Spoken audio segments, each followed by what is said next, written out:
Un episodio más. Alfonso desde España, qué gustazo tenerte en Gritones Podcast. Gracias por aceptar. Te convencí, te engañé, ya estás en mis manos. Aquí andamos, gracias.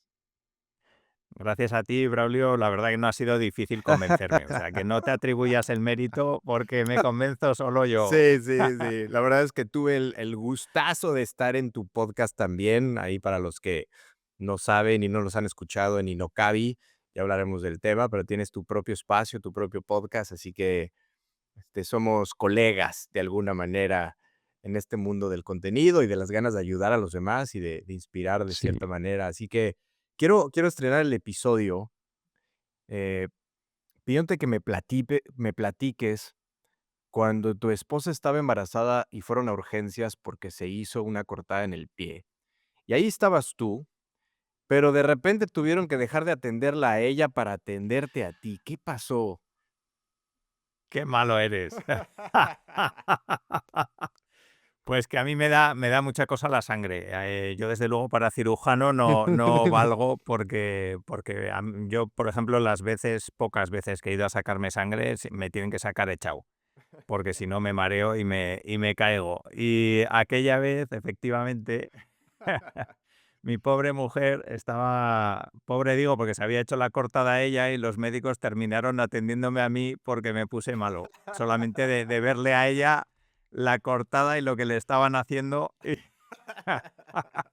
Es que Y fue bastante, bastante penoso, la me verdad, sí. hiciste recordar, güey, cuando, yo iba a tener mi primer hijo, Santino, y de repente Blanca un día, pues, de ocio me enseña videos en redes sociales o en YouTube, no me acuerdo, en donde de plano estaba, pues, en labor de parto la mujer y, ¿no? Ya sabes, toda la energía que eso envuelve y de repente, ¡pum!, ¿no? Los hombres caían desmayados y me dijo: "No te vaya a pasar eso a ti, cabrón", porque de repente el médico, las enfermeras tenían que ir corriendo a atender al hombre en lugar de seguir atendiendo el Sí, parto, cabrón. Oye, sí, qué sí, es, cosa. es verdad. Yo, de hecho, yo tengo 3 hijos y con la primera no me atreví a entrar a la sala de partos. Y con el segundo ya, pues sí, el segundo, de hecho, vino tan rápido que yo estaba allí, Como vamos, y jabón. sacó la cabeza y todo estando yo allí, y ahí no me dio tiempo ni a desmayarme, ni a ponerme malo, ni a pensar en otra cosa más que salga bien el Oye, tema que qué que la buena liamos. historia. Sí, sí, sí. Háblame de tu infancia, Alfonso. A ver, voy a hacer un disclaimer porque de repente se me va a salir Poncho, porque le explicaba yo a Alfonso que en México a los Alfonsos le decimos ponchos. Entonces me decía que en España no, pero bueno, ya lo bauticé mundialmente como Poncho. Si se me sale por ahí. Háblame de dónde eres, dónde naciste. Cuéntame esa parte de tu historia. Vale. Vale, nacer, lo que se dice, la primera vez que salí al mundo fue en Pamplona. Lo que pasa Okey. que yo me considero de Villava, que es un pueblecito pequeño a 4 kilómetros de Pamplona. Para los que nos gusta el ciclismo, es la cuna de Indurain, Mm, que es, bueno, un campeón, ganador claro. de 5 veces del Tour de Francia, dos Giros, tal. Entonces, a mí me gusta y me siento orgulloso de ser de Villava, pues porque compartimos pueblo con este campeón y su hermano, que también fue Mm, ciclista mm. profesional.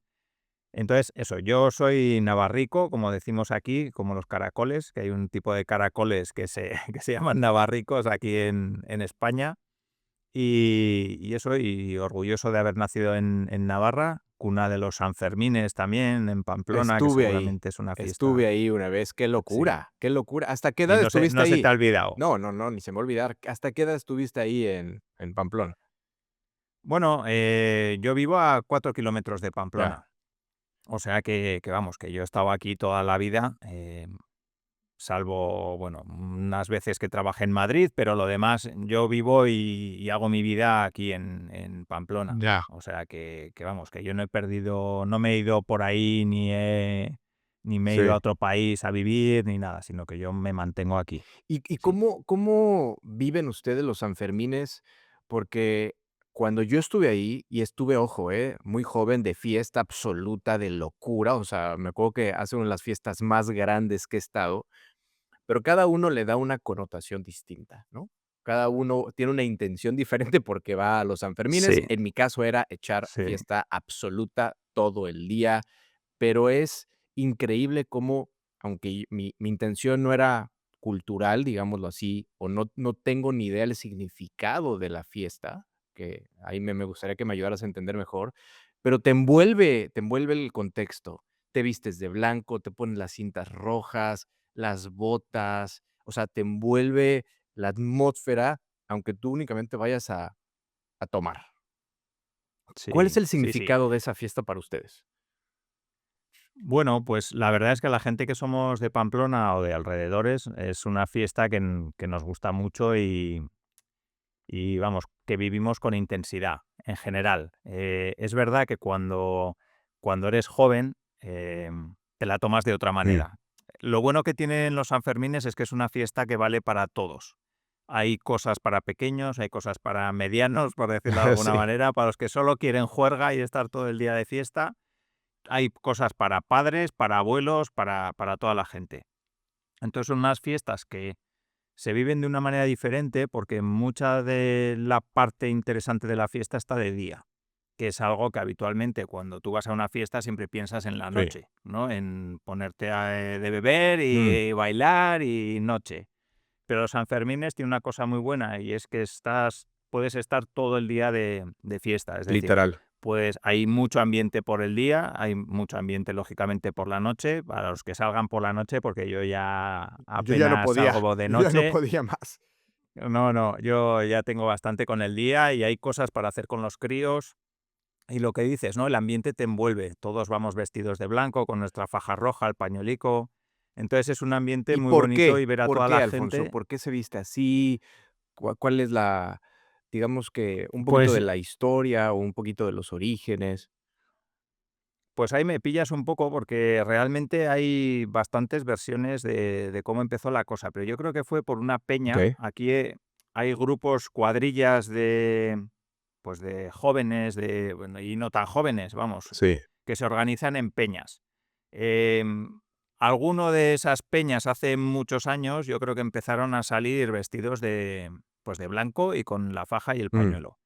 Y entonces aquello se ve que caló y que gustó, y a partir de ahí, pues más gente Ya. se unió, ¿no? ¿Y qué es una Al peña? tema. Una peña es como si fuera un grupo de personas, una cuadrilla de personas, un grupo de amigos, por decirlo de alguna manera, que se unen, tienen un local como si fuera una sociedad Okey. gastronómica. No sé si eso Sí. es un concepto también muy de Okey, aquí, pero no sé okey. si se entiende. Y entonces, pues organizan actos, cenas, fiestas, se juntan ahí, van a almorzar, a merendar, a lo que sea durante todo el año. Pero en San Fermín, además, lo que hacen es hacer unas pancartas que generalmente son dibujos que, bueno, pues caricaturizan de alguna manera generalmente a políticos y cosas así. Salen con las peñas, bailan, tienen charangas. Mm. Entonces es muy entretenido, ¿no? Y es muy tradicional. Y hay unas cuantas en Pamplona que son las que habitualmente pues salen de fiesta y salen con las charangas y animan las calles también, que eso también es muy bonito y lo hacen de día. Sí, es Entonces, increíble la es fiesta. De hecho, yo recuerdo bien, como bien decías que es para todas las edades, que yo veía familias con su carreola, todos vestidos de blanco, sí, incluso los bebés dentro de la carreola sí, vestidos de blanco, con todo el sí. outfit de los Sanfermines, o sea, todo mundo, nadie se salva de estar completamente vestido. Ahora, ¿qué tanto es verdad de que la gente se va de esas fiestas también porque es demasiado? O sea, que hay gente que a lo mejor incluso renta su piso y hace buen Sí. dinero porque ya es demasiado, ya viene tanta gente, incluso de diferentes partes del mundo, que ya es incluso hasta tedioso o quizá desagradable Mm. para la ciudad. Sí, hay mucha gente que de hecho no le gustan los Sanfermines por eso, ¿no? Porque mucha gente viene pues bueno, como si esto fuera Sodoma y Gomorra y se puede hacer aquí lo que uno Exacto. quiera y te puedes dormir en los jardines, mear donde te Ujú. salga y beber hasta caerte, ¿no? Entonces, es un tipo de turismo que a mí personalmente no me gusta especialmente. Yo tampoco he sido nunca de salir demasiado por ahí ni hacer barbaridades. Entonces, para la gente que somos de Pamplona, pues nos da un poco pena estar todo el año cuidando los jardines, cuidando las calles, Sí, cuidando todo, para que luego en 9 días venga gente claro, de fuera que le importa un carajo claro. todo lo que hay aquí y se lo carguen todo, ¿no? porque los jardines se Total. quedan hechos una mierda. Bueno, ahora ya los vallan y Sí, tal. Entonces, pues ya se cuida un poco eso también, sí. ¿no? Pero es verdad que hay mucha gente que se va. Entonces, lo habitual aquí en España suele ser que los de Pamplona que se van en San Fermín estén en Salou, en el Ya. Mediterráneo. Entonces, te encuentras mucha gente pues viendo los encierros o escuchando el cohete, el chupinazo cuando se tira a las 12 el día 6 en Salou, que está pues a 400 y pico kilómetros de Pamplona, ¿no? Y hay más gente de Pamplona a Pamplona igual en Salou que en el propio Pues sí. Pamplona, ¿no? Es una exageración, pero bueno, ocurre mucho, sí. Ahora, platícame de la dinámica familiar. Tus principales recuerdos de niño, ¿cómo describirías la identidad de tu familia? ¿Cómo te ha forjado en tu propia personalidad? Mm. Pues a ver, mi familia es normal, yo tengo recuerdos muy buenos de mi infancia. Yo no puedo decir que haya tenido una mala infancia ni que haya tenido ningún problema. Yo mi infancia la recuerdo con felicidad, con mis padres que siguen juntos y que se Mm, quieren y que nos querían un montón a mi hermano y a mí. Recuerdo, bueno, llevarme muy bien con mi hermano toda la vida, que eso quizá entre hermanos, pues a veces ocurre que hay muchas peleas y riñas y tal. Yo con mi hermano siempre me he llevado de maravilla, la verdad. Él dice que porque soy yo muy bueno, pero yo digo que él algo también pondría, ¿no? Porque él sí. es más indie ya que yo. Eso es cierto, pero bueno, siempre nos hemos llevado muy bien. Y con mis padres siempre se ha cultivado la cultura del esfuerzo, de esforzarse, de hacer cosas, bueno, oye, pues buscarse la vida en el sentido de si te esfuerzas, pues puedes conseguir, no te voy a decir lo que quieras, porque a lo mejor yo, pues ser como Ronaldo no podría, por mucho que me esfuerce, Mm, ¿no? Pero sí que, pues eso, la cultura de estudiar, de hacer deporte, de cuidarnos, de querernos a nosotros mismos, que creo que eso es muy importante y hoy en día, pues aún más, si cabe, ¿no? Y esa es un poco el ambiente en el que crecí. Estudiar, yo estudié ingeniería industrial, un poco por eso, ¿no? Recuerdo que mi padre les tenía mucha admiración a los ingenieros, ¿no? Él trabajó en una fábrica y quizá algo de eso pues se me pegó y dije, joder, pues yo también voy a estudiar para ser ingeniero, esos ingenieros que él admiraba y la verdad es que estudié ingeniería y bueno, me costó lo suyo, pero la saqué. O sea que en ese sentido, bien. Y siempre he hecho mucho deporte, toda mi vida ha estado relacionada con el deporte, eso también pues bueno, en mi adolescencia y siendo ya un poquito más mayor, pues evitó, pues eso, ¿no? Que salieran Sanfermines hasta las tantas, me cogiera las típicas borracheras de adolescente, de inconsciente. Entonces, en mi caso, pues siempre he sido bastante comedido, ¿no? En ese tipo de cosas y creo que eso también me viene un poco bueno, por la ¿a cultura qué se familiar, ¿no? dedicaban De tus alguna manera. papás? Pues mi madre trabajaba en la residencia, en un hospital que hay aquí en Pamplona, y mi padre trabajó en una fábrica, trabajaba en el almacén de una fábrica que hacía piezas para frenos de coches. Mm, O sea, pues hemos sido una familia media, mm, vamos, ni mucho dinero, pero tampoco, bueno, pues con las apreturas propias de una familia media, que pues eso, que no podíamos gastarnos todo lo que quisiéramos, pero que nunca nos ha faltado nada. claro. ¿Y esa cultura del esfuerzo que platicas, la veías? ¿Había conversaciones al respecto, Poncho? ¿Era algo que tú veías como un claro ejemplo de tu papá, de tu mamá? ¿Cómo era esa dinámica?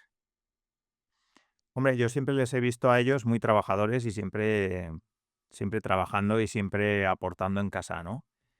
También es verdad que tampoco se ha hablado nunca directamente del tipo de cultura del esfuerzo y hay que esforzarse, sino que, bueno, pues yo veía ciclismo, por ejemplo, que no es que es un deporte donde el esfuerzo, donde la dedicación, donde el entrenamiento, de ahí también yo creo que una parte importante de mi vida también está ligada al ciclismo pues al final, lo que ves que hacen tus padres, quiero decir, es más importante lo que ves que hacen tus padres que lo que te dicen Mm, muchas veces, ¿no? Eso también como padres, yo me lo anoto, pues eso, porque yo tengo 3 hijos y procuro que que lo que les digo que tienen que hacer sea coherente con lo que yo hago, ¿no? No puedes decirle a alguien, oye, no bebas si tú te estás trincando 3 cervezas delante de él, ¿no? Sí. O haz mucho deporte y te ve todo el día sentado en el sofá.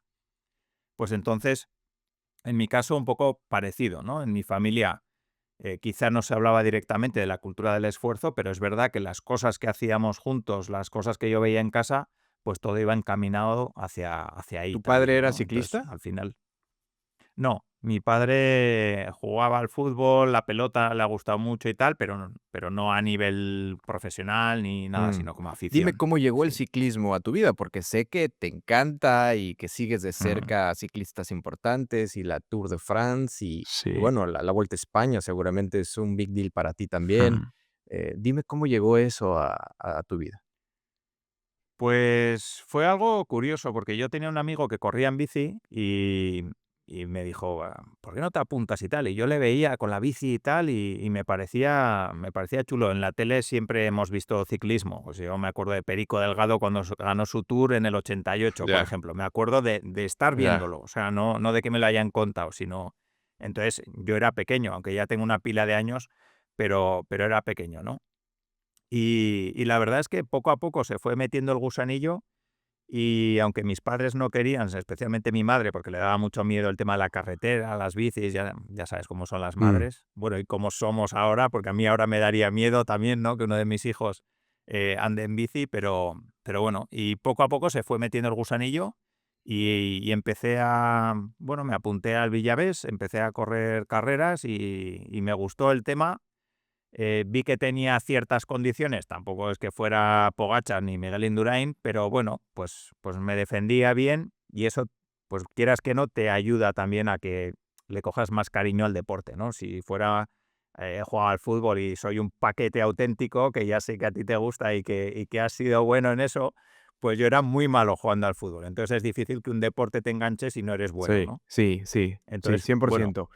Fíjate que yo disfruté la última etapa que hice mucho triatlón, el ciclismo más que otra disciplina, más que correr y más que nadar. mm, El ciclismo tiene sí, algo muy particular, ¿no? Que te pegue el aire en la cara cuando tienes la sí, oportunidad de jalar al grupo y estar rompiendo el aire, que vayan a tu rueda, el nivel de concentración que eso representa, ir a la rueda, ¿no? Para realmente ahorrar energía y tienes que confiar en el pelotón, porque si alguien hace una pendejada, te la pones, o sea, porque es tan sí, poca la distancia entre rueda y rueda cuando vas haciendo drafting, o sea, es toda una experiencia el ciclismo y cuando vas a alta velocidad, en fin. sí, Pero también el dolor es importante ahí. O sea, si tú quieres sí. realmente disfrutar el ciclismo a un nivel que me imagino que tú lo has logrado, tienes que aprender a besar el dolor.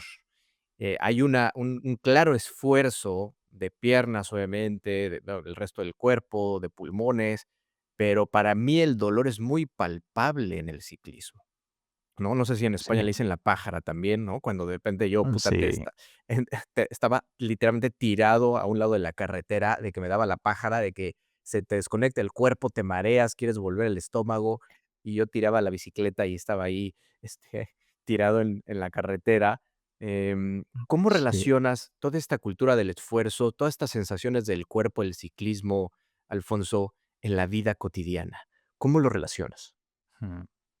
Pues hay una cosa muy buena que te da el ciclismo y es un poco relacionado con lo que dices, ¿no? Es verdad que en el ciclismo sientes el dolor porque te duelen las piernas cuando estás reventado y tienes que hacer un sprint o lo que sea. Es verdad que te duelen las piernas, pero también es verdad que en este tipo de deportes de resistencia te acostumbras a aguantar. Y eso es muy importante para la vida, al final, porque en la vida te pasan cosas buenas, otras cosas no tan buenas y te pasan cosas malas, ¿no? Y a veces, muchas, las cosas no salen como tú esperas, a veces tienes que tirar de paciencia y sobre todo tienes que tirar de aguante, ¿no? Aguantar. Y eso muchas veces creo que es una lección de vida importante que se consigue gracias al deporte, ¿no? Al ciclismo en este caso. Son deportes de resistencia, deportes largos donde te tiras unas cuantas horas, donde tienes que entrenar muchos días a la semana para conseguir algo que luego igual lo más probable es que no lo consigas, o sea, porque yo en mi vida gané una carrera, sí que anduve bien y tal, pero entrené muchísimas horas para los resultados deportivos que conseguí, ¿no? Sí. Entonces, eso te prepara mucho para la vida, ¿no? Porque a veces en la vida también pensamos en conseguir objetivos y la gracia no es tanto conseguir esos objetivos como el recorrido que vas haciendo para lograrlo, ¿no? De alguna manera es como el ciclismo. Si yo hubiera hecho ciclismo o si ahora cuando salgo en bici estuviera pensando en ganar una carrera, ahora lógicamente ya no la voy a ganar, pero en mis tiempos cuando corría, si estuviera solamente pensando en ganar y mi objetivo fuera ganar, si no gano, pues todo se me viene Mm, abajo de alguna manera, ¿no? La gracia de este tipo de cosas es que disfrutes el proceso, igual que cuando lanzas un negocio, igual que cuando tienes una pareja, igual que cuando tienes hijos. El objetivo no es tener hijos o tener una pareja, sino es vivir el proceso, disfrutarlo al máximo, sabiendo que habrá momentos buenos y momentos malos, y creo que para eso te prepara mucho el deporte y en este caso, pues el ciclismo, dame un ¿no? ejemplo concreto en tu vida que recuerdas que dices, no estaba arriba de una bicicleta, claramente, pero en una relación, en una sociedad, con un, amigo, en un negocio que dije: "Puta". ¿No? Siento la pendiente, siento que voy cuesta arriba, aprieto los dientes, ¿no? Duele todo el cuerpo, duele la mente, y aguanté, y aguanté, y aguanté. ¿Y cuál fue el desenlace? Mm. Pues, a ver, el primero, porque luego he tenido muchos otros, pero el primero que yo recuerdo es sacarme la carrera de ingeniería industrial. Para mí fue un esfuerzo, fue subir una montaña con muy pocos descansos. A mí me costó bastante, yo siempre había sacado buenas notas pues en EGB, lo que era entonces EGB, después Bupico, lo que ahora es bachiller, y cuando pasé a la universidad, aquello se me hizo bastante bolo. El primer año fue muy duro, el segundo me fue muy bien, y luego a partir de ahí ya mejor, pero bueno, siempre, pues como el primer año me fue mal, bastante mal, pues bueno, siempre dejé alguna asignatura colgada, siempre tenía de segundo y de tercero y de cuarto, de tal. Y recuerdo que eso, que la saqué a puro huevo, la carrera. Ahí no nadie te regala nada y sabes que o te esfuerzas y haces todo lo posible o si no, no vas a aprobar, Mm, ¿no? Em, yo recuerdo que cuando aprobé ingeniería fue para mí como haber subido el Everest. O sea, sí. fue una liberación, fue decir: "Buah, por fin ya Mm, está hecho", ¿no? Eso sí que es verdad que tiene un final, ¿no? No es como tener una pareja o montar un negocio que quizás no tiene final. Acabar la carrera tiene un final, porque o la acabas o no la acabas y lo dejas, pero es verdad que lo recuerdo, sí, como una carrera de mucho mm. esfuerzo y que me costó mucho, sí. ¿Pensaste en rendirte? Pues no, la verdad que pensar en dejarlo no. Pensar en ¿para qué carajo me habré metido aquí? Sí, eso sí. Con la de cosas que podía estar haciendo ahora, en vez de estar aquí estudiando tantas horas, eso sí que lo pensé, pero pensar en abandonar, no, Ah, no. A mí me cuesta mucho, una vez que he tomado la decisión de hacer algo, mm, dejarlo a mm. medias. Eso me resulta, no sé, el coste hundido, ¿no? Sí. Eso, una vez que has invertido un montón de esfuerzo en llegar hasta aquí, cuando te queda un trocito todavía, dejarlo todo, a mí sí, me supone no sé si es una sensación de frustración, de derrota o de qué, y siempre procuro acabar las cosas que empiezo. Yo considero que muchas veces nos tarda bastante tiempo el conseguir una meta, en este caso la carrera, que tenemos que aguantar mucho dolor, soportar, seguir adelante, no claudicar, no rendirse. Y aunque todo parece oscuro, cuando cruzas esa meta, de repente en México decimos te caen veintes o te das cuenta que todo valió la pena. De una u otra manera, en enseñanzas, en lecciones, conociste a alguien en la carrera, eso te llevó a tener un trabajo que después te llevó a otro lugar, a conocer a más personas. Cuando termina la carrera, ¿qué pasa en tu vida? Vale, pues cuando termina la carrera, yo lo que intento es buscar un trabajo. En aquel entonces ten en cuenta que yo terminé la carrera en 2001. 2001 creo que fue, sí. Yo para las fechas soy muy malo, ¿eh? O sea que, vamos, no las anotéis exactamente y luego miréis a ver si es verdad, porque probablemente me haya equivocado en alguna fecha si es que digo alguna más. O sea que no me lo tengáis Sí. en cuenta. Pero yo creo que acabé la carrera en 2001 y entonces había bastante trabajo aquí en mi zona, ¿no? Pues lo típico era ir a trabajar a Acciona, a Gamesa, a la Volkswagen, que tenemos aquí una planta de Volkswagen. em, y entonces ahí tomé mi primera decisión, que podía haber ido a Volkswagen y decidí no ir porque yo buscaba otra cosa. Buscaba crecer dentro de una empresa, buscaba aprender cómo funciona una empresa más pequeñita, por decirlo de alguna manera. No quería verme toda la vida metido en una gran empresa porque sabía que si entraba en Volkswagen probablemente nunca más saldría de allí, ¿no? Por decirlo de alguna manera, porque entonces todavía teníamos la mentalidad, o tenían mis padres y los que les seguimos después, la mentalidad de que entras en una empresa y ahí para siempre, ¿no? De alguna manera. Cosa que luego en mi vida pues no ha sido así, ¿no? Entonces, entré a trabajar en una empresa que era una subsidiaria de 3M. 3M es una multinacional gigantesca a nivel mundial que fabrica, pues yo qué sé, los Ujú, post-its, ujú. proyectores, muchísimas cosas. Y entonces tuve la suerte de aprender mucho, de que me tocara un jefe muy bueno, de trabajar con gente que me enseñó mucho, de disfrutar mucho también trabajando y aprendiendo en aquella empresa. Y, y la verdad es que tengo un recuerdo muy, ¿Cómo muy bueno. conseguiste ese trabajo en específico? ¿Mandaste currículums? ¿Fuiste a tocar puertas? ¿Cómo te decantaste y cómo llegó esa oportunidad? Pues ahí yo vi una oferta de empleo y fue una selección bastante compleja porque nos hicieron varias pruebas, incluso una prueba grupal con todos los candidatos. La verdad es que fue un proceso de selección muy chulo y, y la verdad es que yo siempre me confío y soy positivo y pienso que, oye, pues yo también valgo, ¿no? Y tal, pero dije, joder, aquí hay gente muy potente y tal. Y me acabaron cogiendo a mí, Mm, nos cogieron a dos ¿de cuántos? y pues yo creo que en la prueba aquella grupal estaríamos 12 o Okey, 15. bien, Fácil, que no sé cuántos habrían claro. iniciado el proceso. Yo me acuerdo de ese último, porque ya estaba ahí el que era el gerente de la empresa, alguna persona de 3M en Madrid y tal. Y recuerdo que de aquellos que seríamos los últimos finalistas, pues 12 o 15 habría. Y la verdad es que recuerdo aquel proceso con mucha satisfacción y recuerdo también el trabajo en APSA, que se llamaba, que era la subsidiaria de 3M, con muy buen recuerdo. La verdad es que disfruté mucho. Estuve 8 años trabajando allí como ingeniero de procesos.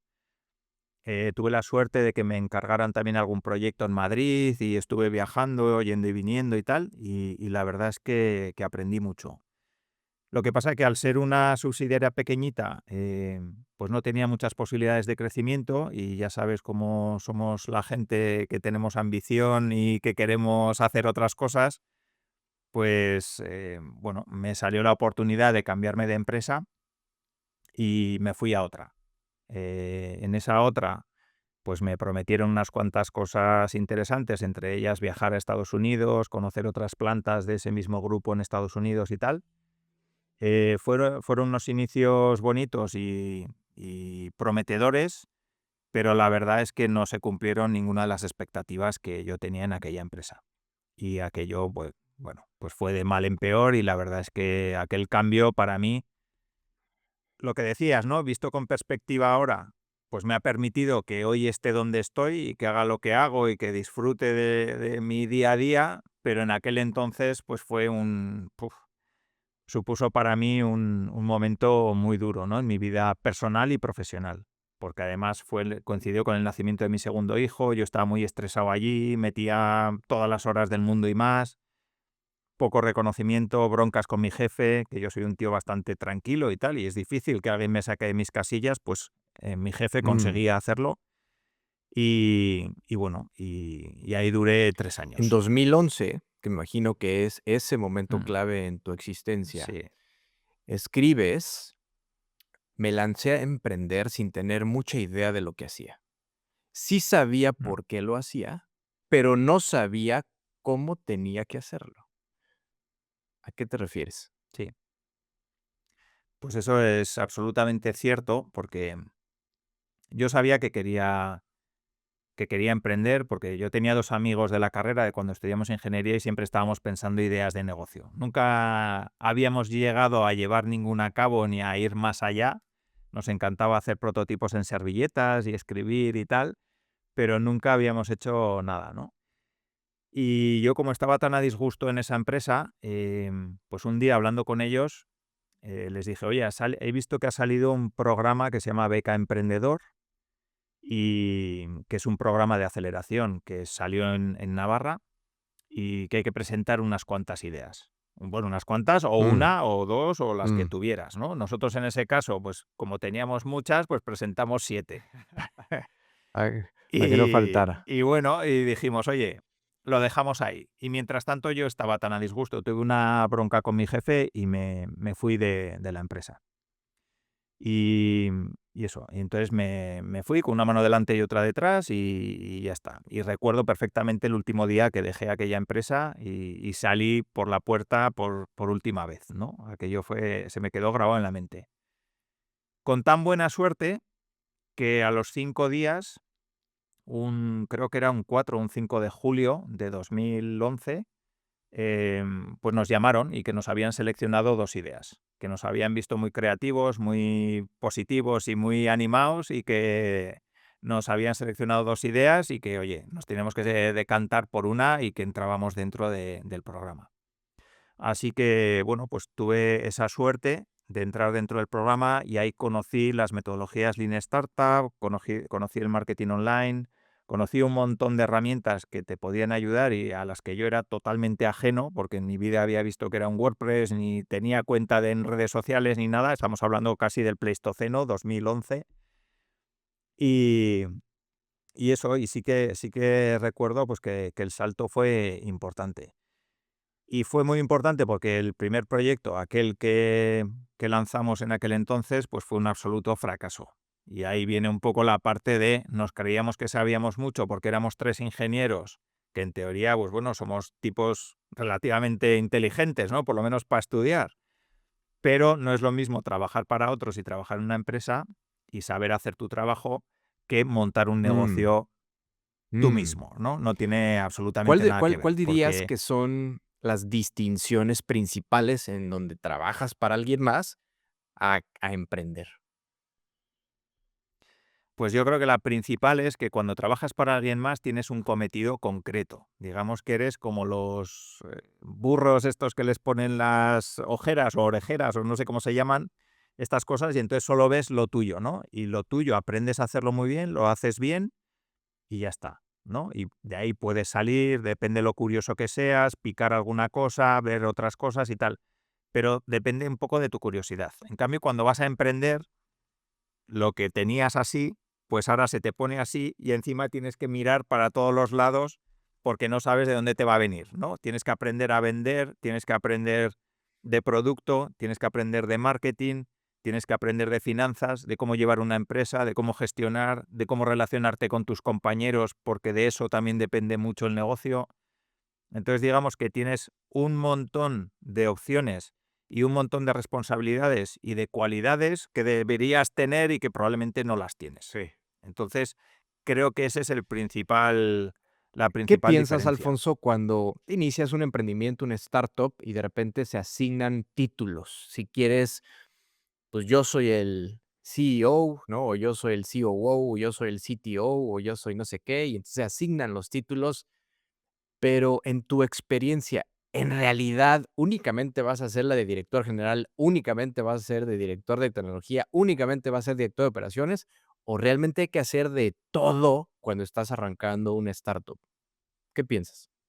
Pues, a ver, depende el equipo que tengas. Quiero decir, si sois varios socios y cada uno se dedica a una parte del negocio, pues entonces cada uno puede enfocarse más en esa parte del negocio. Yo sí que soy partidario.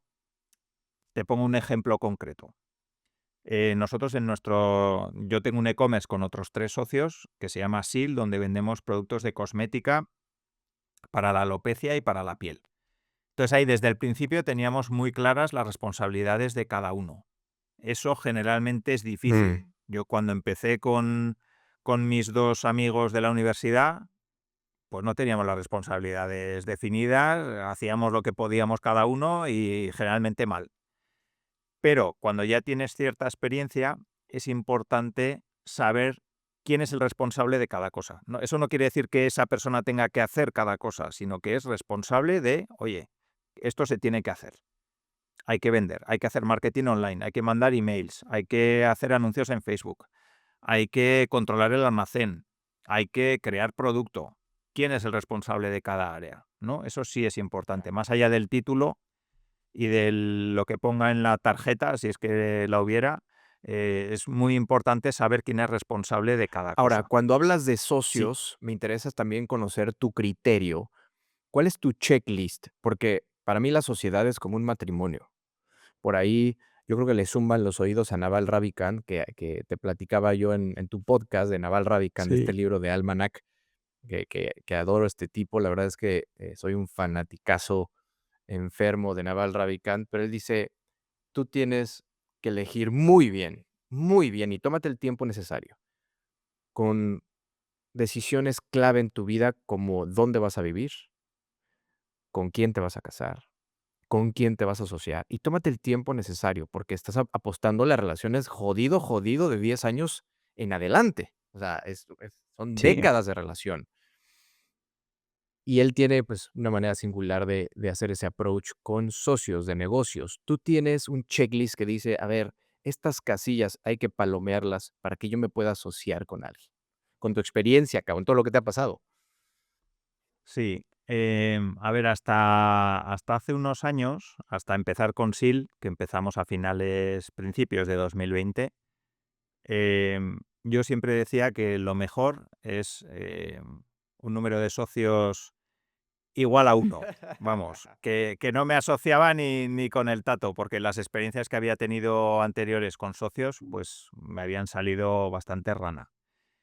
Entonces, asociarte requiere varios puntos que son importantes. El primero es saber qué es lo que quiere cada uno. Y eso no es fácil. Te pongo un ejemplo. Si yo tengo 2 hijos, tengo una hipoteca, estoy casado y tengo X gastos al mes y me asocio con una persona joven que vive en casa de sus padres, que no tiene ningún gasto ni ninguna carga financiera, pues seguramente sus objetivos y su aversión al riesgo va a ser diferente a la mía. Entonces, si eso se pone de manifiesto al inicio, es importante y es bueno saberlo. Pero si eso surge cuando empiezan a surgir los primeros problemas en la empresa, pues entonces eso es un desastre absoluto. Entonces, tener muy claro qué riesgo está dispuesto a asumir cada uno, eso es importante. Después, yo creo que es muy importante saber qué es lo que cada uno está dispuesto a poner en la sociedad. En tiempo, en dinero, y eso también es algo que se puede hablar desde el principio. Generalmente nos da mucho palo decir yo es que no tengo dinero, solamente puedo aportar tiempo, o al revés, yo solamente tengo dinero y no puedo aportar tiempo. Si eso queda claro desde el principio, cuando alguien no aporte tiempo y dijo desde el principio que no lo iba a aportar, nadie se va a enfadar. Igual que si alguien aportó dinero, o dijo que no podía aportar dinero, mejor dicho, en el momento en el que haya que poner dinero, oye, que tú no has puesto nada, ya, es que yo ya os dije que yo podía poner tiempo, pero no podía poner Mm, dinero, ¿no? Entonces, que todo eso quede claro desde el principio es importante. Luego también es muy importante a nivel de qué podemos aportar como aptitudes, perdón, cada uno de los socios que vamos a formar el equipo. Es decir, si yo soy muy bueno en marketing, pues yo puedo aportar mi conocimiento de marketing. Si tú eres muy bueno en ventas, pues tú puedes aportar tu conocimiento en ventas. Si otro sabe mucho de producto, pues perfecto. Pero igual no hay nadie que sabe de, no sé, de finanzas. Pues entonces ya sabemos de qué no sabemos. Sabemos qué es lo que sabemos, pero también sabemos qué es lo que no sabemos. Y entonces podremos buscarlo fuera o hacer las acciones que sean pertinentes, ¿no? Pero eso es muy importante. Y eso generalmente tampoco se hace. Y luego un pacto de socios. ¿Cómo va? Cuando tengamos problemas, ¿qué va a pasar? No, pero si es que nos llevamos muy bien. Sí, sí. claro, ahora. nos llevamos muy bien ahora, claro, por eso hay que hacer el pacto Justo, de socios justo. ahora que nos Exacto. llevamos bien. Claro, porque cuando nos llevemos mal, pues entonces nadie va a querer ponerse a buenas a ver qué es lo que te llevas tú y qué es lo que me llevo yo y cómo Mm, se hace, ¿no? Entonces, eso es muy importante hacerlo también desde el principio. Yo creo que esas ya. serían un poquito las bases. También leí que decías, me costó 3 años vivir bien de uno de mis negocios, Inocabi, que ahorita haremos doble clic en Inocabi, ¿no? Incluso me llama la atención por qué se llama Inocabi. Por el camino dejé varios cadáveres, en término figurado, me refiero a proyectos que no salieron bien, ¿a eso te refieres? Ahora que lo ves en retrospectiva, Poncho, ¿qué hubieras hecho diferente? Pues esto es lo típico que se dice que no habría hecho nada diferente porque si no, no estaría aquí, ¿no? Esa es la típica Porque respuesta, sí, pero tú sabes claro. en el fondo que si hubieras Ah, hecho cosas diferentes, cabrón. sí, sí, sí, habría hecho, vamos, si ahora supiera todo lo que sé, desde luego que habría hecho cosas muy ¿Cómo diferentes. qué? Yo creo que, por ejemplo, no me habría asociado con mis 2 socios compañeros de la universidad, simplemente por lo que he comentado, ¿no? Porque los 3 perfiles éramos muy parecidos. Ninguno sabíamos vender, ninguno sabíamos de marketing, todos éramos muy técnicos y nos centramos mucho en el producto, ¿no? Pero nos olvidamos de los clientes. Entonces, eso es algo, un error muy típico de ingenieros. Y si encima nos juntamos 3 que nos retroalimentamos, Sí. pues peor. Entonces, por ejemplo, eso, elegir muy bien a los socios con los que me junto. Otro error muy común es no testar en el mercado las ideas de negocio que tengas. Pensar que son las mejores ideas, gastarte tu dinero, tu tiempo, tu esfuerzo y tu ilusión en una dirección equivocada sin haber salido ahí fuera a testarla. Y por eso me gusta tanto la metodología Lean Startup, porque de alguna manera evita que cometas ese error, ¿no? Entonces, ese es otro error que muy habitual, ¿no? Que veo. Y luego seguramente empezar cuanto antes y formarme y hacer formación y conocer gente interesante, relacionarme, haber empezado el podcast antes. O sea, hay Mm. tantas cosas que podía haber hecho que no hice que sí, que seguramente muchas de esas las cambiaría, Ahora sí. que mencionabas Lean Startup, si tuvieras que explicarle qué es Lean Startup a un niño de 10 años, ¿cómo se lo explicarías? Bueno, pues básicamente es aplicar el sentido común a la hora de lanzar un negocio al mercado. Es decir, ¿cómo aplicamos el sentido común? Bueno, pues si yo tengo una idea de negocio en la que pienso invertir 10.000 euros, por decirte algo, ¿no es mejor que antes de invertir esos 10.000 euros y tener el producto, salga al mercado e investigue si realmente alguien quiere ese producto? Si alguien está comprando algo parecido, si alguien se está gastando dinero en comprar algo parecido o no. Entonces, digamos que es disminuir el riesgo a la hora de lanzar un producto al mercado. Ya. No dejarlo a cero, porque nadie te puede garantizar que un negocio vaya a tener éxito en el mercado, porque depende de muchas variables, entre ellas el emprendedor mismo, pero sí que se puede disminuir el riesgo y ese es el objetivo de Lean Startup bajo mi punto Ya. de vista, ¿no? Es ayudarte a reducir el riesgo a la hora de lanzar un proyecto innovador al mercado. Oye, Esa ¿por qué sería un crees poco que la el frase. sentido común es el sentido menos común que las personas suelen utilizar? O sea, muchas veces es el menos común de todos los sentidos. ¿Por qué lo dejan al último? Sí. Pues mira, eso me hace gracia porque es así de cierto y a mí me recuerda mucho a cuando estamos enamorados, ¿no? Y entonces alguien que lo ve desde fuera dice, pero si es que la vas a cagar, si, o sea, si, Está clarísimo. si con esa persona, eso es, yo qué sé, ¿no? Imagínate, yo estoy enamorado de una persona que no le gusta el deporte, que sale de juerga todos los días, que se pone hasta las trancas de beber, ya, o sea, cualquiera que lo vea de fuera sabe que esa relación no tiene futuro. Pero tú estás tan enamorado de esa persona que sigues y sigues y sigues hasta que un día te parte el corazón, ¿no? Pues con el emprendimiento ocurre un poco parecido, ¿no? Los emprendedores nos enamoramos de nuestra idea, nos creemos que es tan buena, tan buena, tan buena, porque a nosotros nos parece tan buena que creemos que a todo el mundo le va a parecer tan buena. ¿Qué ocurre? Que cuando salimos ahí fuera nos parten el corazón, ¿no? salimos ahí fuera con nuestra maravillosa idea, después de habernos gastado 10.000 euros, haber estado 2 años desarrollando el proyecto, y lo que hacemos es salir al mercado y ver que a nadie le importa un carajo ni tu idea, ni tú, ni lo que has hecho, ¿no? Entonces ahí, pues un poco Sí, esa es es duro la el idea. emprendimiento, ¿no? Hablando del ciclismo, Sí, hablando de las subidas, hablando de las cuestas, dices: "Puta", ¿no? Duele mucho y de repente vas solo, ¿no? Y, se te acabó el agua, ya te quieres bajar de la bicicleta y te das cuenta que, pues, que tienes que seguir, ¿no? Por ahí creo que es ujú, Albert Einstein que dice que para mantener el equilibrio en la vida, pues, hay que seguir pedaleando. O sea, si no, te la pones, te sí. caes. Ahora, hablemos de Innocabi. Platícame de Innocabi. ¿Por qué Innocabi? ¿De dónde viene ese nombre? ¿Cómo surgió la idea? Sí, pues Innocabi surgió hacia el año 2013, por ahí nos juntamos 3 personas, pues eso, que éramos emprendedores, que habíamos coincidido en aquel programa de Beca Emprendedor, que nuestros proyectos no habían salido por lo menos como esperábamos, y decidimos pues que podía ser interesante ayudar a otras personas a que no cometieran los Ya, mismos errores que nosotros habíamos cometido.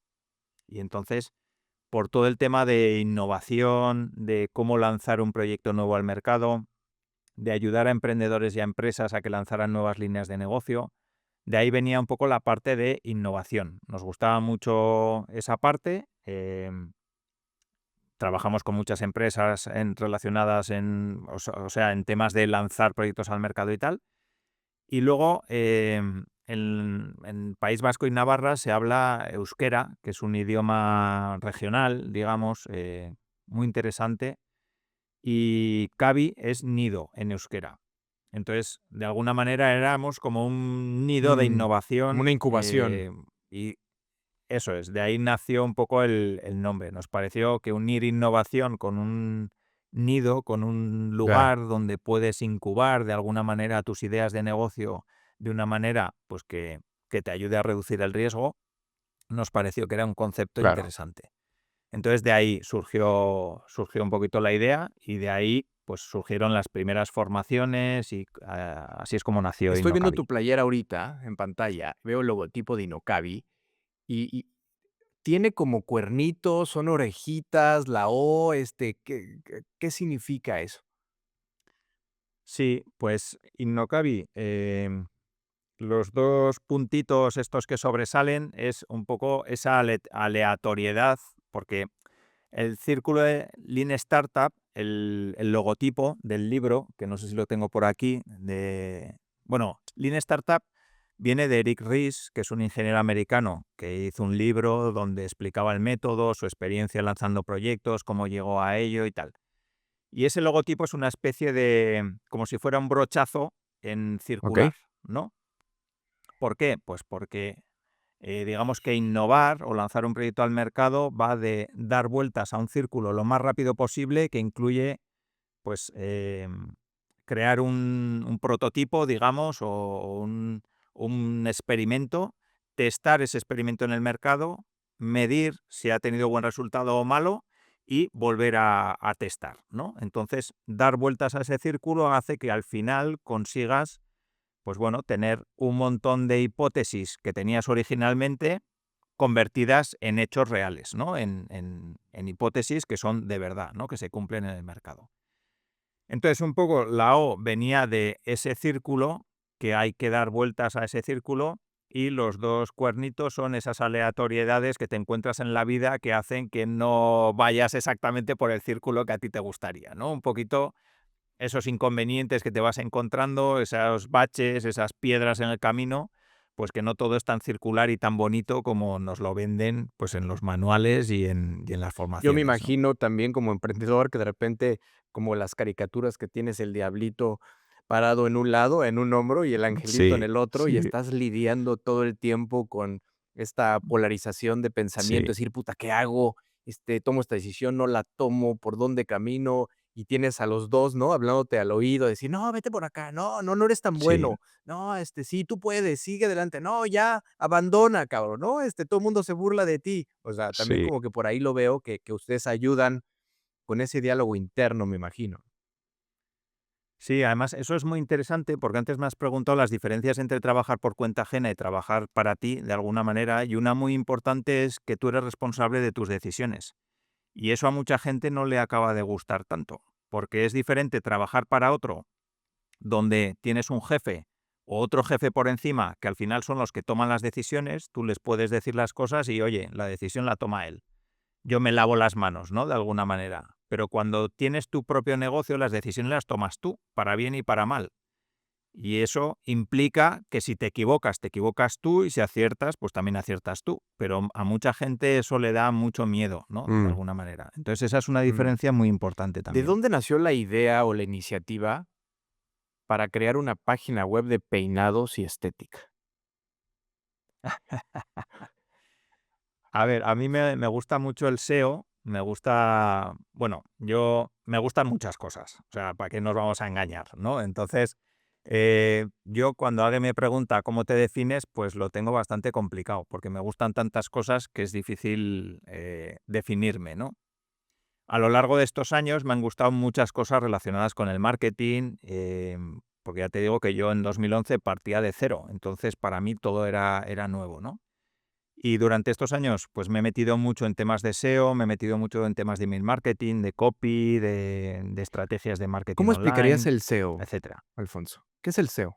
El SEO es posicionamiento orgánico en Google, Ah, en buscadores en general, ¿no? Lo que pasa es que como el más usado, por lo menos aquí en España, es Google, pues se me suele escapar mm, Google, ¿no? Pero quiere decir posicionamiento orgánico en buscadores. ¿Esto qué es? Que cuando alguien pone una intención de búsqueda en el buscador, comprar zapatillas de deporte, pues entonces Google ofrece una serie de resultados. Los primeros generalmente suelen ser de pago y pone anuncio, y los siguientes son los resultados que Google cree que mejor satisfacen esa consulta que está haciendo el cliente, el usuario, perdón.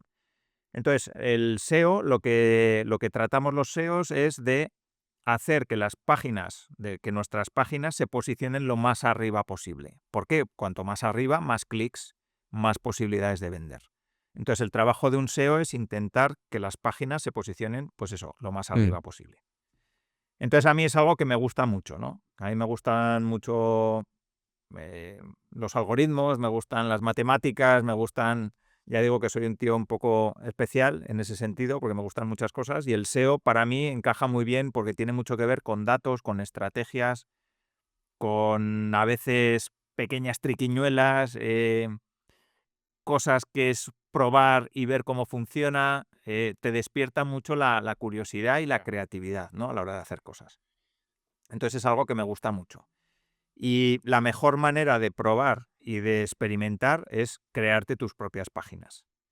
Y entonces tuve una época donde me creé muchas páginas, pues como la que dices, ¿no? Peinados, pianos, kayaks, todo lo que se me ocurría que pudiera tener algún sentido y que pudiera tener búsquedas y que por afiliación o por Google AdSense pudiera monetizar de alguna manera, porque la gracia también es ver algún resultado, no solamente posicionar para que Claro. estén arriba, sino, bueno, pues si puedes ganar dinero, pues mejor, ¿no?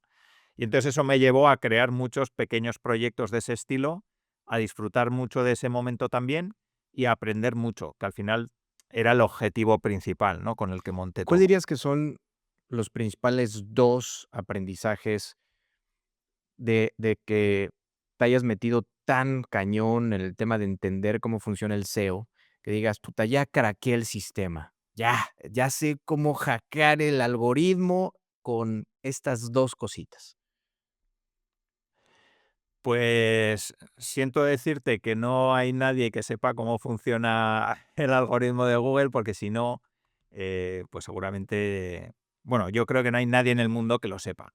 El SEO se basa en hipótesis, por eso me gusta mucho y por eso tiene mucha relación con Lean Startup. Al final se basa en, yo creo que ahora están o estoy viendo que se están posicionando un tipo de páginas, un tipo de contenidos, un tipo de blogs, un tipo de lo que sea, y entonces yo voy a experimentar a ver por qué o si consigo que alguna de mis páginas, cumpliendo esas características que creo que estoy viendo ahí, consigo que se posicionen bien. Y entonces empiezas a hacer cambios en tus Mm. páginas. Entonces, digamos que eso lo hacen muchos SEOs a la vez y a veces se comparten esas ideas, ¿no? Pues vienen formaciones, en cursos, hay gente que lo publica en YouTube porque tiene canales específicos de SEO.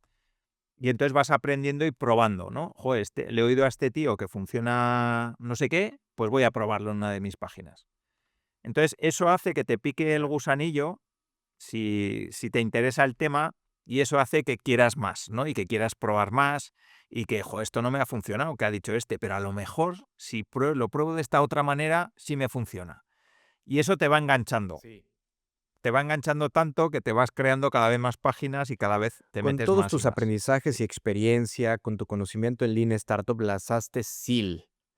Desde cero, sin ayuda externa, sin inversores, en un mercado muy complejo y difícil.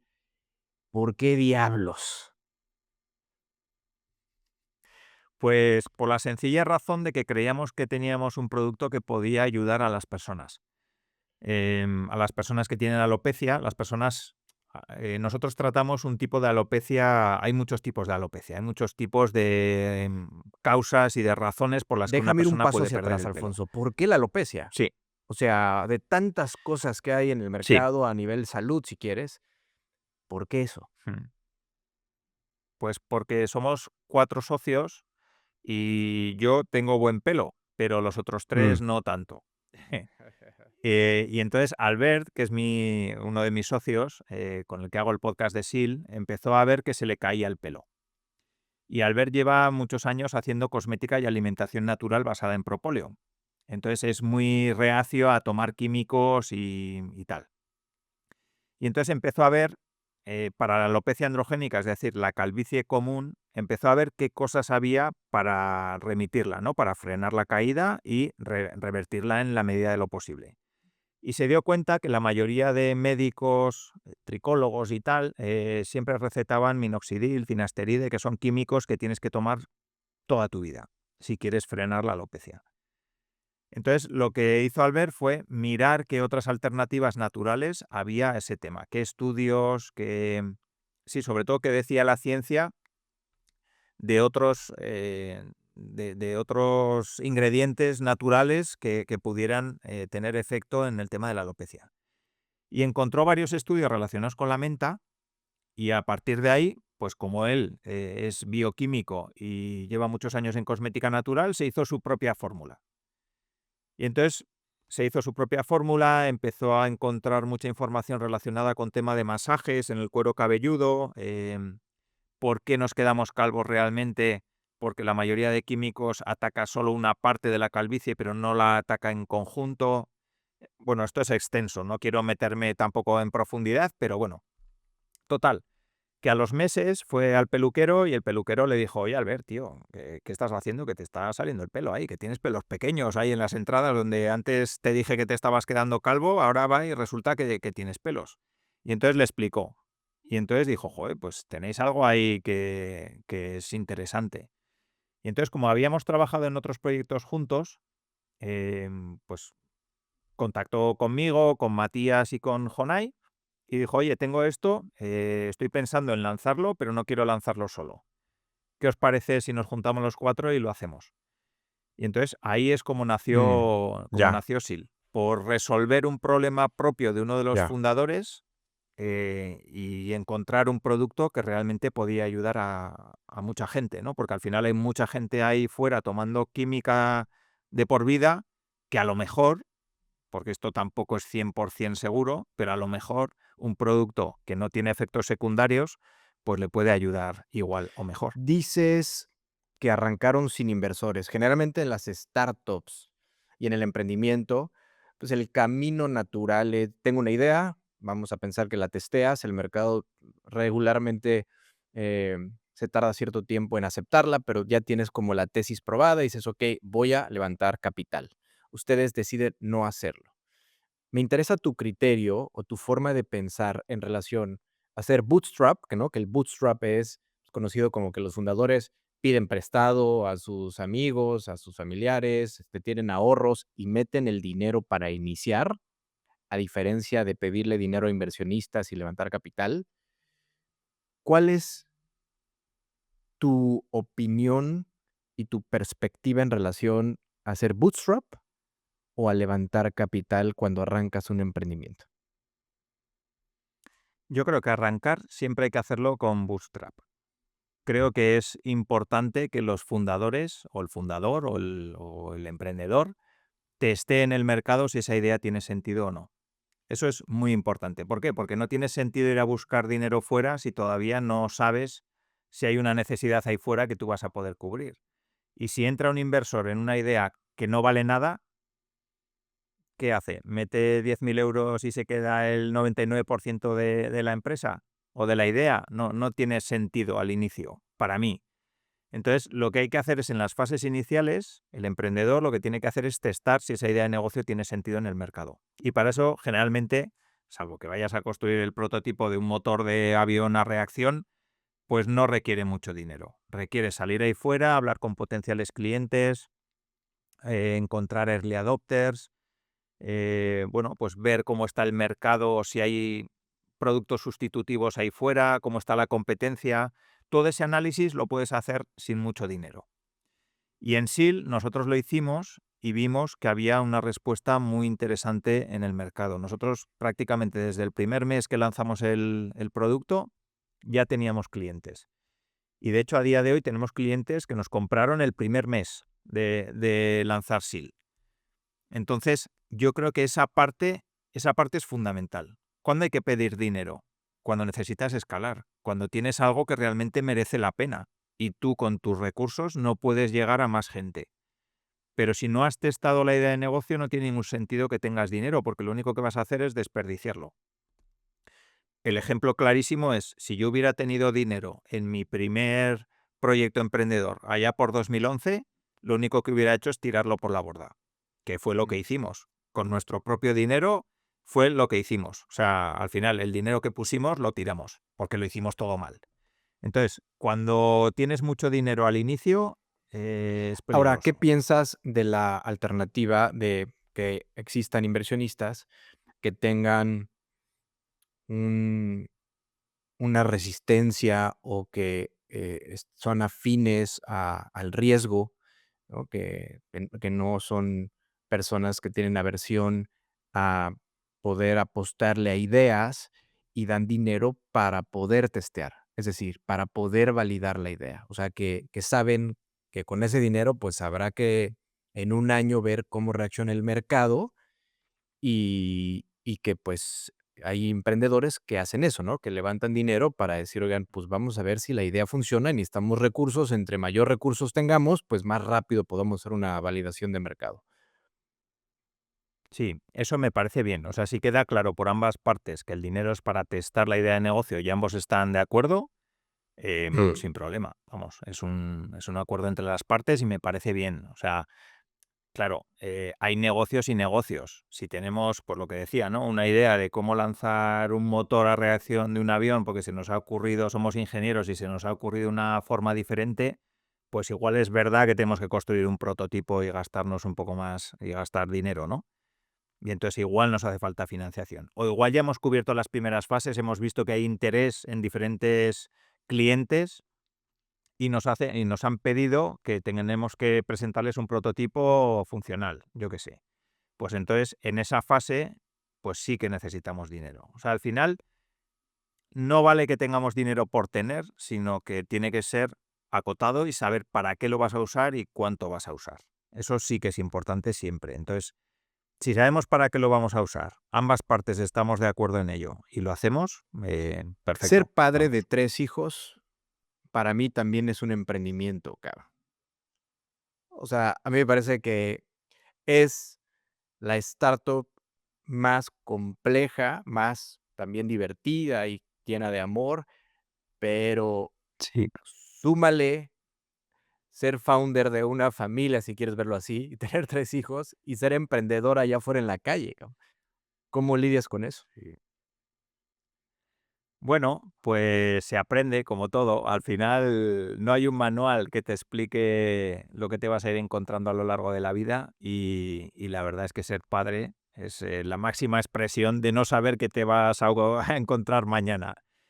Al final los hijos, pues bueno, es algo que los que somos padres pues no cambiaríamos eso por nada del mundo, ¿no? Tienes hijos y eres feliz. Pero sí que es verdad que hay momentos en los que te sacan de quicio, en los que tienes problemas, en los que las cosas no van como esperas. Y ya no hablo nada de si te sale un hijo que tiene algún problema, alguna enfermedad, entonces, buah, yo he tenido la suerte de que los tres pues están bien, vamos, no tenemos ningún problema, pero bueno, y aun y todo, pues tienes tus altos y tus bajos, tienes tus problemas, dos adolescentes, el otro pequeño, cada uno buscando su espacio e intentando llamar la atención, tal. ¿Qué Entonces edad tienen? es complicado, sí. Pero la mayor tiene 18, el mediano tiene 15 para 16, bueno, la mayor 18 para 19 y el pequeño acaba de cumplir 9. O sea que tengo un abanico Sí. ahí ¿Cómo es uno de interesante tus días? ¿Cómo se de ve uno de opciones. tus días, Alfonso? Hablando justamente de que no solo eres emprendedor. Tú decías, cuando tú te Mm. asocias con alguien, ¿cuál es su realidad? ¿No? ¿En qué etapa de vida se encuentran? No es Sí, lo mismo que vivas con tus papás mm, a que tengas 3 hijos. Entonces, el sí. emprender, el tener compañías, el tener 2 podcasts, ahorita llegaremos a tus libros. ¿Cómo es uno de los días? ¿Cómo se ve? ¿Cómo le haces? Pues a ver, yo lo que procuro es trabajar por las mañanas. A las mañanas, yo sí que tengo un calendario donde combino lo profesional con lo personal. Solo tengo un calendario. Mi vida es mi vida y une lo profesional y lo personal. Habrá quien separe una cosa de la otra, pero yo no sé. No sé y además me gusta que sea así. O sea que no tengo problema en eso. Entonces lo que procuro es, a las mañanas, pues hago un poquito de taxista, llevándole a uno y a otro y tal. Con el pequeño aprovecho y me doy un paseo para llevarle a la parada del autobús y así, pues bueno, de mañana pues ya me doy un paseíto. A las 8:30 empiezo a trabajar y hasta la 1, 1:30 y a partir de ahí siempre me reservo un ratito antes de comer para hacer deporte, porque a mí me gusta mucho el deporte y procuro hacer 5 o 6 días a la semana, un rato por lo menos, 1 hora, tampoco mucho más, pero sí que me gusta, ¿no? Y entonces combino ejercicio de fuerza con la bici, que son las dos cosas que más me gustan y que mejores resultados me dan. Y luego a la tarde, pues si se me ha quedado algo pendiente que no he podido hacer a la mañana, bueno, luego comemos, vuelvo a hacer un poquito de taxista para recoger a los críos y tal. Y luego si se me ha quedado algo pendiente, pues lo hago y si no tengo nada pendiente, pues o extraescolares o lo que sea. Así que ese es un día típico mío. Si grabo un podcast por la tarde, pues entonces a la tarde, o si tengo alguna reunión de SEAL, también procuro ponerlas por la tarde.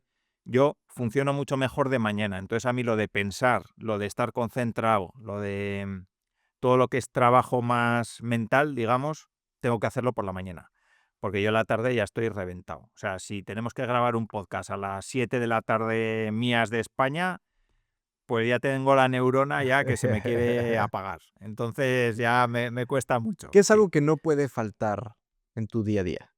Que sí o sí tiene que suceder. Pues yo creo que hacer deporte, Okey. ¿no? Dentro de las cosas que hago yo, por supuesto, pues darle un beso a mis hijos, a mi mujer. eh, Siempre procuro comer con mi mujer, comer juntos y tal. Pero a nivel mío personal, lo que a mí no me falta es el deporte. El deporte para mí es fundamental. O sea, me ayuda a estar tranquilo, a estar calmado, a disfrutar de la vida también, porque es algo donde yo disfruto haciendo deporte, a ¿Qué sentirme haces? bien y pues combino ejercicios de fuerza, hago un día o dos ejercicios de fuerza y otro salgo con la bici. Un día ejercicios de fuerza o dos, depende cómo me encuentre de ganas y de a gusto, y si no, bici. Entonces voy combinando, voy alternando un poco, no sé si es lo mejor o no, pero es que a mí la bici me gusta mucho, no quiero dejarlo, y los ejercicios de fuerza pues me van muy bien porque, porque sí, porque te ayudan a estar mejor, ¿no? De ¿Cuál es un salud. mal hábito que tienes? Mm. No sé si es malo, pero comer chocolate y comer queso. O sea, Ahí buah, tienes en el cajón seguramente. soy, sí, soy adicto a las dos cosas. No paro hasta que me lo acabo. ¿Por qué escribir Sí. libros, Alfonso? Y déjame hacer ahí un zoom. Yo he pensado escribir libros, por ejemplo. pero de repente me topo con, quizás es una tendencia, veo que cada vez más personas tienen su ebook y tienen sus libros y tienen una facilidad de sacar y tal, y conozco gente que tiene desde uno a 15, 20, 30 libros, y yo de repente me pongo a cuestionar cuál es la intención. Tú decías también en una sociedad, ¿cuál es tu intención de asociarte conmigo, por ejemplo, o que hagamos este producto? ¿Cuál es la intención de Alfonso en escribir libros? Porque yo me decanto muchas veces por una estrategia meramente de marketing, ¿no? De que el libro te dé cierta visibilidad o te genere tráfico o te genere exposure. Y la verdad es que si el libro tiene buen contenido o no, o si realmente puede servirle a alguien o no, da igual, ¿no? O si a lo mejor hay alguien que dice, puta, yo esto es un legado para mí y quiero que mis hijos lo puedan leer en su momento, que me conozcan a través de las letras, o realmente sí, genuinamente me interesa ayudar a los demás y que, ¿no? ¿Cuál dirías tú que es ese mundo de la literatura, de los libros, de que todo el mundo ahora ya es escritor, cabrón? ¿Y cuál es tu ángulo de visión en relación a todo esto? Sí. Yo, mi intención al escribir un libro, y más hoy en día, es dejar algo que ayude a otras personas, ya sean mis hijos, ya sea al lector que lo quiera leer, a alguien que quiere emprender, en el caso de los dos primeros, o lo que sea. Mi objetivo es ese. Es verdad que un libro te puede dar muchas otras cosas como visibilidad, como bueno, hacer formaciones en torno a ese libro, ganar dinero, etcétera.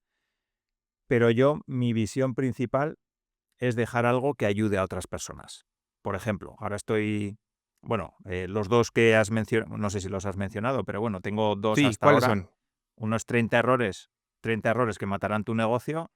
Mi objetivo con ese libro era dar a conocer los errores que yo he cometido, que no suele ser la parte más bonita, ¿no? Y que De no son pocos emprender, 30, cabrón. ni O la que... sea, No, no. Y tuve que hacer selección, y ¿eh? todavía tuviste que dejar unos 30, 50 afuera del libro. Eso es. Sí, eso es. Y entonces, bueno, pues al final los errores que has cometido no es la parte que más nos gusta compartir, ¿no? Pero a mí me parece que es importante porque yo de los errores de otros he aprendido mucho y me pareció que podía ser una muy buena manera, además contando anécdotas, pequeñas historias y tal, me parecía que era una muy buena manera de que otros no cometieran algunos, por lo menos, de los errores que yo había cometido. El segundo libro lo hice con la intención más absoluta de que las personas tuvieran una especie de manual paso a paso para poder testar una idea de negocio en el mercado. Es decir, es el método que yo empleo y que he enseñado durante, pues desde 2011, a todas las personas a las que he tenido oportunidad, el método para lanzar una idea de negocio basada en Lean Startup y en reducir el riesgo a la hora de lanzar un negocio. Y ahora que he empezado a escribir el tercero, mi idea con este libro es que las personas jóvenes, pensando en mis hijos, por ejemplo, en mis dos hijos adolescentes y en el tercero, que aún es un poco más pequeño, pero que ya le llegará, sepan unos cuantos conceptos que a mí me hubiera gustado saber antes de los 20 años y que los he Mm. aprendido más tarde. Entonces ahí meteré cosas sobre mentalidad, sobre salud, sobre cómo funciona una hipoteca, cómo funciona una Está nómina, que bueno. generalmente no lo sabes, cuánto tienes que pagar al Mm, Estado, mm. los impuestos, que es algo que tampoco generalmente se sabe hasta que dices, la madre de Dios, cuando te das cuenta lo que te están robando, pues haces mala uva, ¿no? Entonces, me parece que son una serie de conceptos que son muy importantes y que generalmente no nos los enseñan, los aprendemos a la fuerza. Entonces, cuanto antes los aprendamos, pues creo que nos puede ir mejor y que podemos poner soluciones. Por ejemplo, lo típico es, yo suelo preguntar en mi podcast que me recomienden libros, ¿no? El libro más recomendado es el de Padre Rico, Padre Pobre. ¿Por qué? Porque no es que sea un gran libro donde te explica un montón de conceptos que te van a ayudar a transformar tu vida. No, solamente te deja muy claro la diferencia entre activos y pasivos. Y eso es algo que cuando lo leemos por primera vez, los que no tenemos ni idea de emprender ni nada, nos rompe la cabeza, ¿no? Porque esa diferencia entre activos y pasivos hace que tú en tu día a día veas la diferencia de dónde te estás gastando el dinero y de dónde te entra el dinero. Esto es como un cubo que tiene agujeros. Por dónde lo llenas y por dónde se te escapa. ¿Y qué haces para tener más fuentes para llenarlo y tapar algunos de esos agujeros que hacen que tu dinero se te vaya, ¿no? Entonces, cuanto antes aprendes eso, mejor. Yo lo aprendí muy tarde porque llegó a mi vida ese libro pues relativamente tarde, ¿no? Entonces a mí me da mucha envidia cuando veo gente joven en redes sociales, está con 20, con 22 años, hablando ya de estos temas, ¿no? Que a mí me han costado muchos años aprender. Entonces me dan envidia porque me llevan 30 Sí, años de sí, ventaja. sí, sí. Entonces, claro, entonces esa gente cuando llegue a Mm. 40 años, a 45 años, pues van a estar a un nivel al que yo no estaré en mi vida, ¿no? Entonces, es lo que me gustaría, ¿no? Por eso tengo intención y he empezado ya ese libro, porque creo que cuanto antes la gente joven aprenda esos conceptos, antes podrá cambiar esa mentalidad que teníamos los que hemos venido en generaciones anteriores. Me gusta, quiero Mm. uno, la verdad, me parece una gran idea, Alfonso. Ahorita Sí. decías, 30 errores, uno de tus libros, de tus 2 libros que ya tienes, allá Ujú. afuera. ¿Cómo manejas los fracasos o contratiempos en tus proyectos o metas personales? Pues mal. Aquí lo bonito sería decir que bien y que soy un gran tipo con una gran resiliencia, pero bueno, pues cuando algo no te sale como esperas, pues lo llevas mal. Yo lo llevo mal. A mí me gusta que las cosas me salgan bien. ¿Qué ocurre? Pues que como un porcentaje muy alto de las cosas que hago no me salen como esperaba, pues no me queda otra más que o aprendes o te mueres, ¿no? Entonces prefiero aprender, ¿no? Al final. Entonces, yo una, una de las cosas que mejores resultados me da para afrontar cuando algo no me sale bien es tomármelo como un aprendizaje. Y eso no es filosofía barata, sino que es cierto. Si tú te tomas la vida como un aprendizaje, al final siempre ganas. ¿Por qué? Porque o aprendes. No hay otra forma, ¿no? Yo suelo decir que cuando testamos una idea de negocio en el mercado, siempre ganamos, ¿no? O porque nos damos cuenta de que la idea no tiene sentido, con lo cual ya no vamos a perder más tiempo y dinero en esa idea, o porque nos damos cuenta de que la idea tiene sentido, con lo cual pues tenemos algo que puede funcionar, ¿no?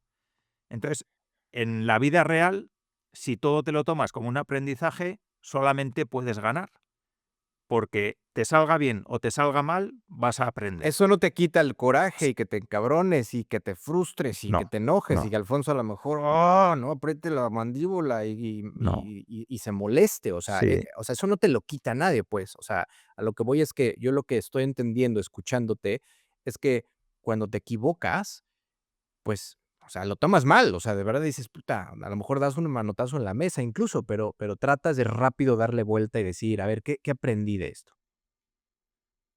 sí, sí, eso es. O sea, cabrearme me cabreo y una noche sin dormir o Mm. 2 o las que sean, hacer deporte y salir, con la bici, me cago en 10 y hacer 2 sprints ahí a ver si quemo la adrenalina, eso también.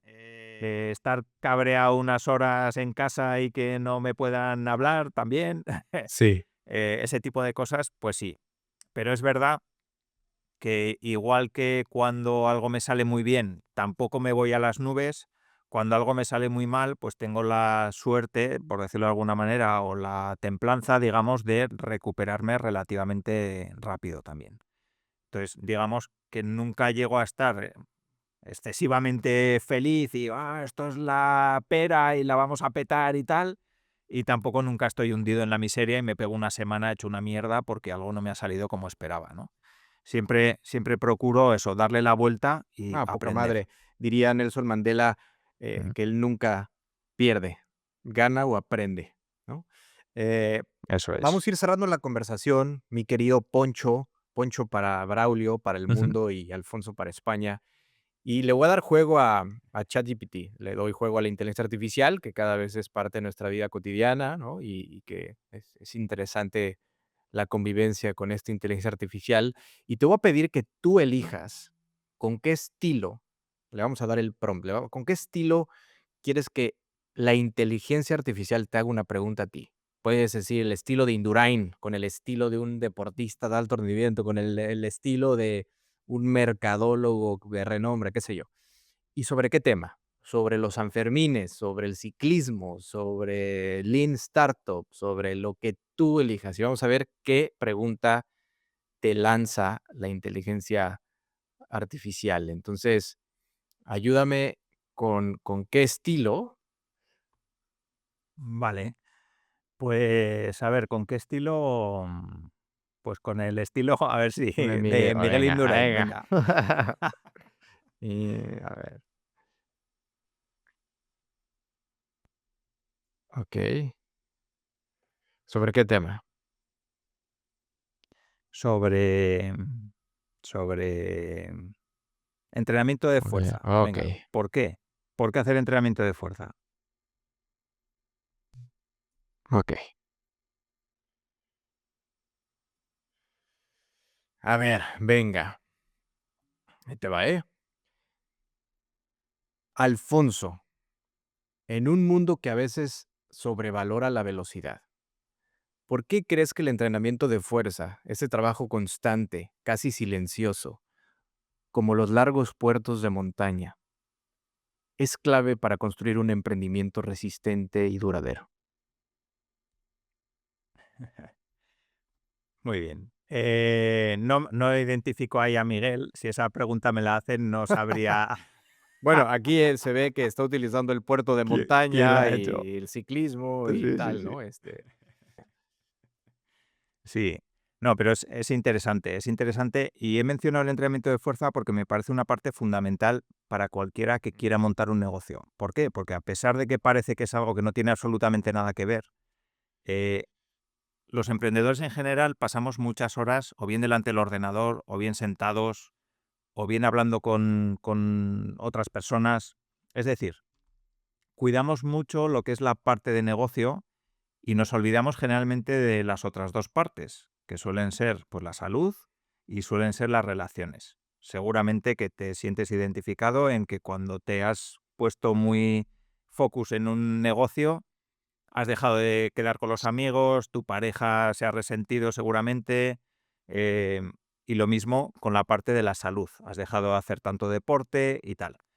Entonces, yo considero la vida como una banqueta de tres patas, donde tiene que estar alineado, o mejor dicho, donde tiene que estar equilibrado la parte de la salud, la parte del dinero y la parte del amor, ¿no? Entendiendo amor por relaciones familiares, amigos, parejas, lo que sea. La parte de dinero, que es la parte del emprendimiento, de las finanzas, de cómo te ganas la vida, toda esa parte. Y luego la parte de la salud, lógicamente, la parte de si te cuidas, si no, si comes bien, si haces ejercicio, si tienes hábitos saludables, si duermes bien, si no tienes estrés. Entonces, si falla cualquiera de esas patas, la banqueta se cae.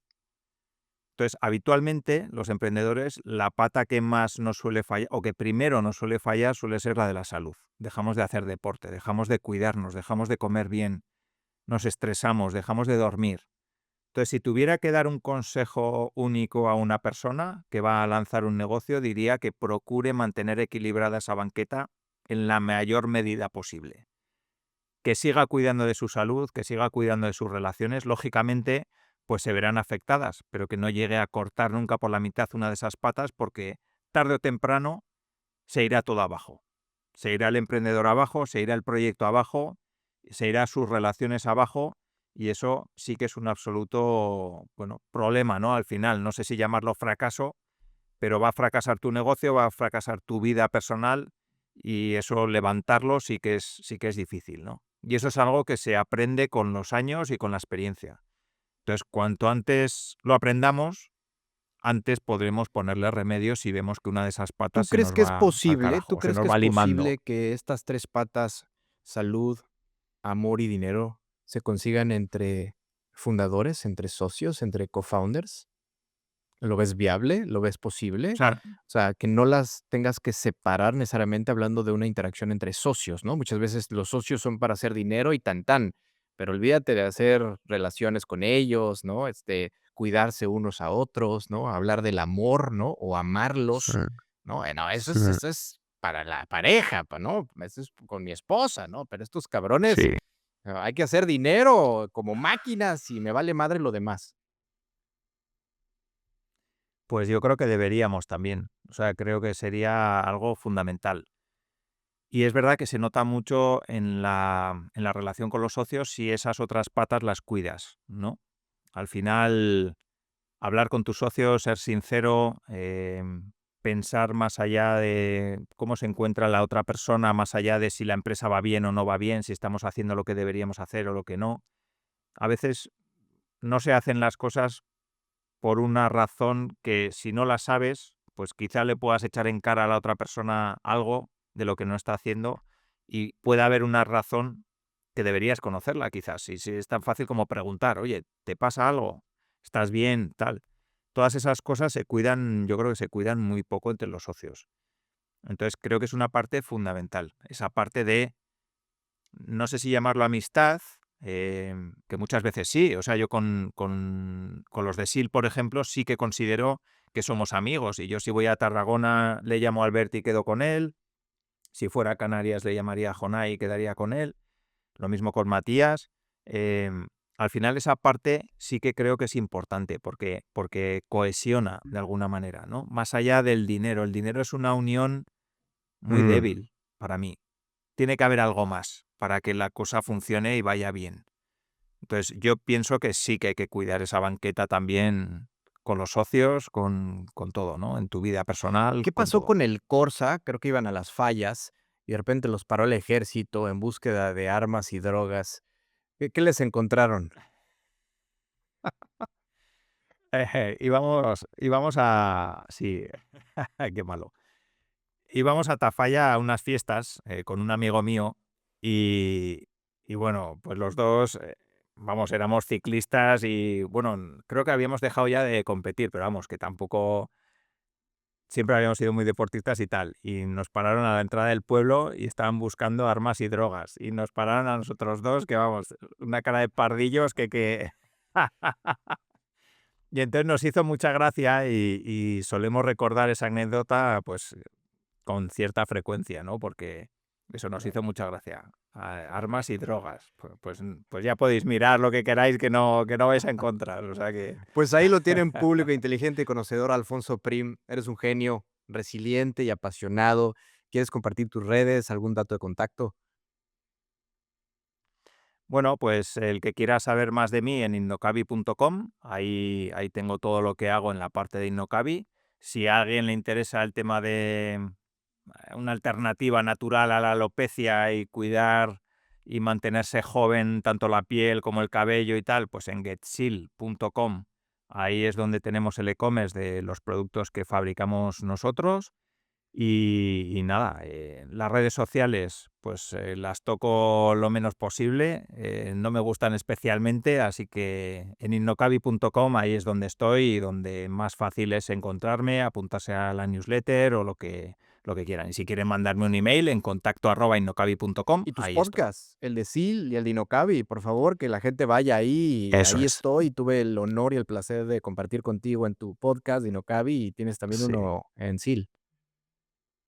Sí, ahí en SIL tocamos temas de salud que se salen un poquito de lo habitual, porque pues para lo habitual ya están los habituales y nosotros pues intentamos tocar temas que tienen mucho que ver con la salud, pero siempre con gente que los aborda desde un punto de vista pues un poquito diferente. Y en Innocabi, pues lo que hago es traer a gente relacionada con el mundo del emprendimiento, el marketing, gente que tiene negocios o que ha montado negocios o que sabe mucho de alguna pata del marketing y tener una charla pues amena o procuro por lo menos que sea amena, así que os animo a todas las personas a que los escuchen y les animo también a que echen un vistazo a mis libros que están en indocavi.com, que si alguien tiene interés por emprender, pues creo que le pueden ayudar, le pueden dar herramientas y pistas Algo que quieras interesantes. gritarle al mundo.